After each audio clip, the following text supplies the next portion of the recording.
Sabuni iliyotengenezwa kutokana na maji ya kuoga ya mwigizaji wa Hollywood Sydney Sweeney, ambayo ilianza kuuzwa Ijumaa Juni 6 na kuuzwa sekunde moja baada ya kutangazwa, sasa inauzwa kwa $2,000, takriban shilingi milioni 5, vyombo vya habari vya magharibi vinaripoti.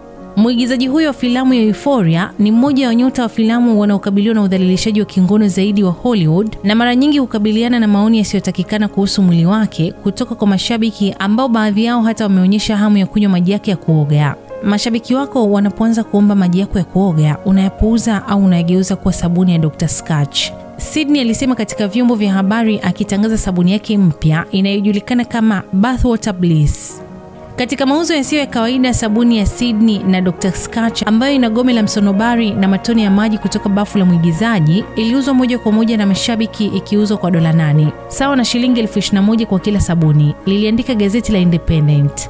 Kulingana na NBC New York, wanunuzi wengine watarajiwa waliambiwa watalazimika kusubiri dakika 250 kufanya ununuzi, wakati wengine walidai tovuti ya mauzo ilikuwa imekwama kabisa. Sabuni sasa inaorodheshwa kwenye mtandao wa eBay kwa bei kuanzia $100 hadi $2,000. Katika mahojiano na GQ, Sydney alizungumza juu ya mchakato wa kuunda bidhaa hii.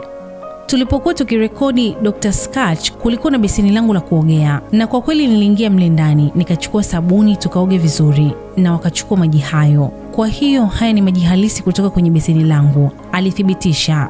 Licha ya ujanja wa ucheshi wa uuzaji, hadithi iligusa mada za kina. Nilitaka sabuni ifanane na nyumba yangu, kwa hiyo ina harufu ya asili sana, kitu kama msonobari na harufu ya kiume, lakini pia waliongeza maji kidogo ya kuoga, mwigizaji alisema.